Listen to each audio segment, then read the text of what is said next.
Test வரலாற்றையே சூறையாடி Soorasamharam செய்த இந்திய அணி 1122 ரன்கள் குவிப்பு.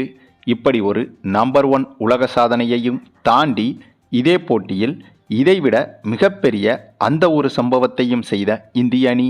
ஒட்டுமொத்த கிரிக்கெட் உலகமும் அதிர்ச்சியில் உறைந்து போன சம்பவம். இலங்கை அணிக்கு எதிரான முதல் டெஸ்ட் போட்டியிலேயே சற்று முன் இந்திய அணி செய்த கொடூர சம்பவம்.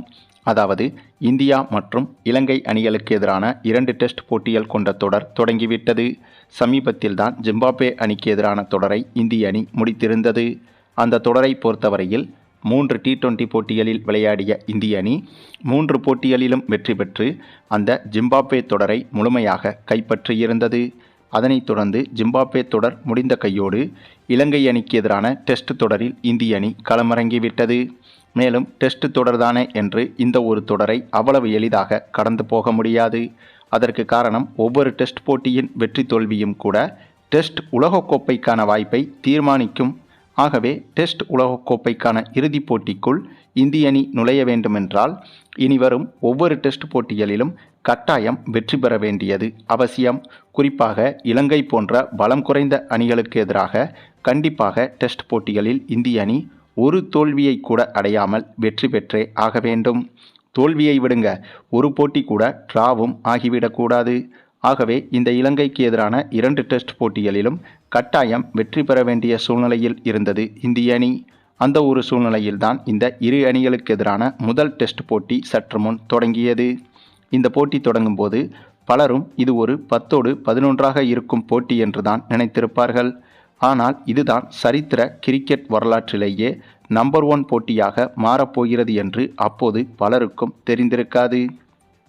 ஆமாங்க, அதற்கு காரணம் இந்த முதல் போட்டி தொடங்கி முதலில் இந்திய அணி பேட்டிங் செய்ய களமிறங்கியது. அப்படியாக களமிறங்கிய இந்திய அணியில் சூரியவன்சிக்கு இந்த டெஸ்ட் போட்டியில் வாய்ப்பு கொடுக்கப்பட்டிருந்தது. ஏனென்றால் இதற்கு முன்பு T20 தொடரில் சூரியவன்சிக்கு வாய்ப்பு கொடுக்கப்பட்டது. அந்த ஒரு வாய்ப்பை சூரியவன்சி சூப்பராக பயன்படுத்தி T20 போட்டிகளில் இந்திய அணிக்கு தனி ஆளாக நின்று ஒரு சில வெற்றிகளை பெற்றுக் கொடுத்தார். ஆகவே அதன் தொடர்ச்சியாக இந்த டெஸ்ட் தொடரிலும் சூரியவன்சிக்கு வாய்ப்பு கொடுக்கப்பட்டது. அதன் காரணமாக இந்த போட்டி தொடங்கி ஓப்பனிங்கில் சூரியவன்சியும் யாஸ்வி ஜெய்ஸ்வாலும் களமிறங்கினார்கள். இந்த இருவருமே அதிரடியில் மிரட்டியும் எடுத்துவிட்டனர். அதுவும் எதிரில் விளையாடுவது இலங்கை போன்ற பலம் குறைந்த அணி என்பதால் இந்த ஓப்பனிங் பேட்ஸ்மேன்கள் பெரிதாக ஒன்றும் அலட்டிக்கொள்ளவே இல்லை. அதேபோல அனைத்து பந்துகளையும் அதிரடியாக விளையாடி சிக்சர்கள், பவுண்டரிகள் என அடிக்க வேண்டிய கட்டாயமும் இவர்களுக்கு இல்லை. ஆகையால் தேவையான இடத்தில் மட்டும் பெரிய ஷாட்டுகளை அடித்து நிதானமாகவே விளையாடினார்கள். ஆனாலும் கூட சூரியவன்சியை பொறுத்தவரையில் யாஸ்வி ஜெய்ஸ்வாலை விட அதிரடியாகத்தான் விளையாடி வந்தார். இதில் ஆச்சரியம் என்னவென்றால் இந்த முதல் இன்னிங்ஸில் இந்திய அணி ஒரு விக்கெட்டை கூட இழக்காமல் முதல் இன்னிங்ஸில் சரியாக 600 ரன்களை தொட்டபோது டிக்ளேர் செய்வதாக அறிவித்தது. இந்த 600 ரன்களை இந்திய அணி எடுத்திருந்த போது இதில் சூரியவன்சி மட்டுமே 331 ரன்களும் யாஸ்வி ஜெய்ஸ்வால் 260 ரன்களும் எடுத்திருந்தனர். இந்த 2 பேருமே விக்கெட்டை இழக்காமல் விளையாடியிருந்தனர்.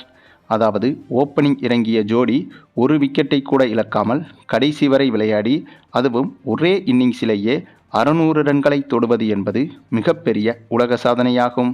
ஆகவே அப்படி ஒரு சாதனையை செய்த இந்திய அணி எந்த ஒரு சாதனையையும் செய்யாதது போலவே இயல்பாகவே இப்படி ஒரு சாதனையை தொட்டிருந்தது. பின்னர் முதல் இன்னிங்ஸில் பேட்டிங் செய்ய களமிறங்கிய இலங்கை அணியை பொறுத்தவரையில் இலங்கை அணிக்கு மிகப்பெரிய அதிர்ச்சி காத்திருந்தது. அதற்கு காரணம் இந்த போட்டியில் முதல் இன்னிங்ஸிலேயே இலங்கை அணி வெறும் 98 ரன்களில் அனைத்து விக்கெட்டுகளையும் இழந்து ஆல் அவுட்டும் ஆகிவிட்டது. அந்தளவுக்கு இந்திய அணியின் பந்து வீச்சும் இந்த போட்டியில் சிறப்பாக இருந்தது. பேட்டிங்கில் எந்தளவுக்கு இந்திய அணி இந்த போட்டியில் சிறப்பாக விளையாடியதோ அதைவிட ஒருபடி மேலே சென்று பந்து வீச்சில் மிகவும் சிறப்பாக செயல்பட்டது. பொதுவாகவே டெஸ்ட் போட்டிகளில் பந்து வீசுவதுதான் கொஞ்சம் சவாலான விஷயம். எதிரணியின் விக்கெட்டுகளை சீக்கிரமாக வீழ்த்துவதை பொறுத்துதான் டெஸ்ட் போட்டியில் ஒரு அணியின் வெற்றி என்பது உறுதியாகும்.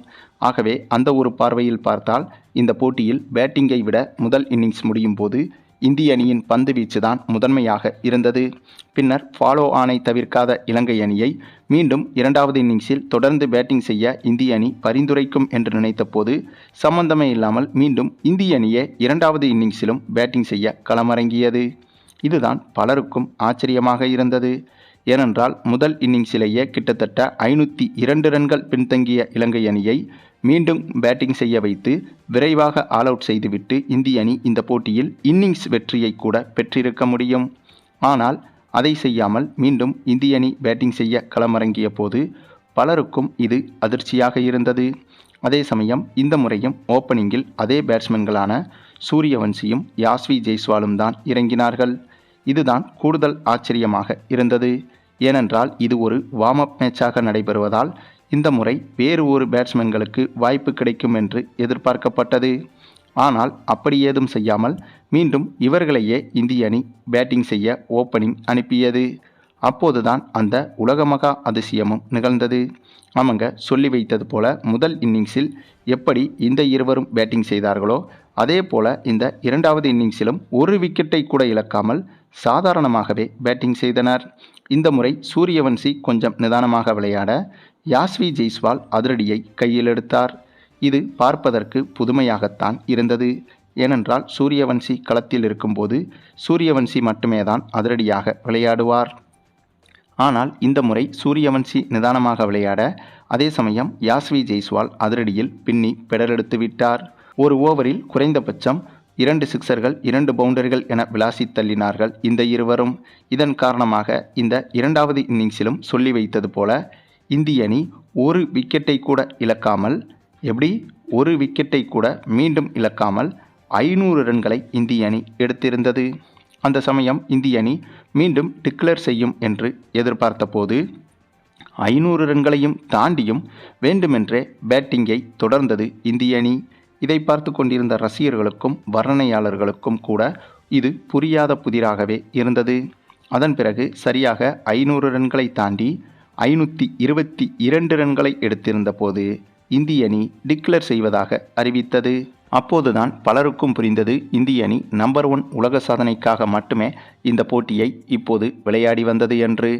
ஏனென்றால் இதற்கு முன்பு சர்வதேச கிரிக்கெட்டில் 2 இன்னிங்ஸிலும் சேர்த்து ஒரு அணி அதிகபட்சமாக எடுத்த ரன்கள் என்பது 1121 ரன்களாகும். ஆகவே அந்த ஒரு சாதனையை முறியடிக்கவே இந்த போட்டியில் சரியாக முதல் இன்னிங்ஸில் 600 ரன்களும் இரண்டாவது இன்னிங்ஸில் 522 ரன்களும் எடுத்து சரியாக 1122 ரன்களை தொட்டு இந்திய அணி நம்பர் 1 உலக சாதனையை பதிவு செய்தது. அதுவும் 2 இன்னிங்ஸிலும் சேர்த்து இந்திய அணி ஒரு விக்கெட்டையும் கூட இழக்கவில்லை என்பதுதான் இந்த போட்டியில் நம்ப முடியாத அந்த ஒரு அதிசய சாதனையாக இருந்தது. அதுவும் இப்படி ஒரு கத்துக்குட்டி அணி இந்திய அணிக்கு எதிராக சிக்கும்போது இதை வைத்து உலக சாதனையை செய்துவிடலாம் என்று இந்திய அணி நினைத்திருக்கலாம். ஆனால் ஒரு விக்கெட்டை கூட இழக்காமல் அனுபவம் குறைந்த சூரியவன்சியை வைத்துக்கொண்டு இப்படி ஒரு சாதனையை செய்ததுதான் இந்திய அணிக்கு மிகப்பெரிய பெருமையாகவும் மாறியது. ஆகவே இந்த போட்டியில் எளிதாக வெற்றி பெற்றிருக்க வேண்டிய இந்திய அணி வேண்டுமென்றே 2 இன்னிங்ஸிலும் முழுமையாக பேட்டிங் செய்து நம்பர் 1 உலக சாதனைக்காக விளையாடியிருந்தது. பின்னர் இரண்டாவது இன்னிங்ஸில் 133 ரன்கள் வரை எடுத்திருந்த இலங்கை அணி இரண்டாவது இன்னிங்ஸிலும் ஆல் அவுட் ஆனது. இதனால் கிட்டத்தட்ட 900 ரன்கள் வித்தியாசத்தில் இந்திய அணி இந்த போட்டியில் மிக பிரம்மாண்டமான வெற்றியை பதிவு செய்திருந்தது. இந்த ஒரு சாதனை வெற்றி என்பது ஒட்டுமொத்த கிரிக்கெட் வரலாற்றிலேயே நம்பர் 1 சரித்திர வெற்றியாக மாறிவிட்டது. இதேபோல அதிகாரப்பூர்வ டெஸ்ட் போட்டிகளிலும் இந்திய அணி மிகப்பெரிய பிரம்மாண்ட உலக சாதனை படைத்து வெற்றிகளை குவிக்கப் போகிறது என்பதற்கு இந்த ஒரு போட்டியே உதாரணம். சரி, நீங்கள் சொல்லுங்கள், நம்முடைய சூரியவன்சியின் இந்த ஒரு அபாயகரமான பேட்டிங்கை பற்றியும் இந்திய அணியின் இந்த ஒரு சாதனை வெற்றியை பற்றியும் உங்களுடைய கருத்துக்களையும் கமெண்டில் தெரிவிங்க. மேலும் இந்த வீடியோ பிடிச்சிருந்தா லைக் பண்ணுங்கள், மற்ற அனைவருக்கும் ஷேர் பண்ணுங்கள், மறக்காமல் நம்ம சேனலை சப்ஸ்கிரைப் பண்ணுங்கள்.